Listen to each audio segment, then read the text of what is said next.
السلام علیکم ورحمۃ اللہ۔ آئیے جانیے حضرت ہود علیہ السلام کے بارے میں۔ اعوذ باللہ من الشیطان الرجیم، بسم اللہ الرحمن الرحیم۔ شروع کرتا ہوں اللہ تعالیٰ کے نام سے جو بڑا مہربان نہایت رحم کرنے والا ہے۔ ہود علیہ السلام کا ذکر قرآن پاک میں مختلف صورتوں میں آیا ہے۔ حضرت نوح علیہ السلام کی اولاد مدتوں تک دنیا میں بسی اور آہستہ آہستہ پھر اللہ تعالیٰ کو بھول گئی۔ شیطان نے پھر ان کو بہکا کر بتوں کی پوجا پر لگا دیا۔ اللہ تعالیٰ جو اپنے بندوں پر بڑا رحم کرنے والا ہے، اس نے پھر حضرت ہود علیہ السلام کو اپنا پیغمبر بنا کر ان لوگوں کے پاس بھیجا، اور انہوں نے اپنی قوم سے جو قوم عاد کہلاتی تھی کہا کہ تم اللہ ہی کی عبادت کرو، اس کے سوا تمہارا کوئی معبود نہیں۔ میں تم سے اس وعظ و نصیحت کے بدلے کوئی مزدوری یا اجرت نہیں مانگتا، مجھے اس کا بدلہ تو وہ دے گا جس نے مجھے پیدا کیا ہے۔ او اے میری قوم، تم اپنے رب سے بخشش مانگو اور اس سے توبہ کرو، وہ تمہارے لیے بارش برسائے گا جس سے تمہارے کھیت اور باغات اچھے ہوں گے اور تمہاری طاقت بہت بڑھا دے گا۔ وہ بولے کہ اے ہود، ہم تمہارے کہنے سے اپنے بتوں کو نہیں چھوڑ سکتے، تم کوئی نشانی دکھاؤ۔ ہم تو یہ سمجھتے ہیں کہ ہمارے بتوں میں سے کسی نے تم پر آسیب کر دیا ہے اور تم دیوانے ہو گئے ہو۔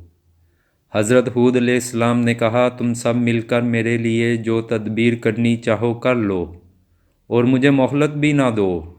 میں اللہ پر بھروسہ رکھتا ہوں جو میرا اور تمہارا پروردگار ہے۔ میرے ہاتھ اللہ تعالیٰ نے تمہیں جو پیغام بھیجا تھا وہ میں نے تمہیں پہنچا دیا۔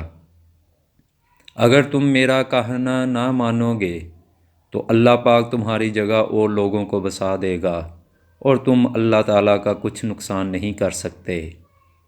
اس پر ان کی قوم نے کہا کہ روز تو ہمیں اللہ کے عذاب سے ڈراتا ہے، جا اپنے اللہ سے کہہ دے کہ ہم پر عذاب نازل کر دے اور اس میں ہرگز دیر نہ کرے۔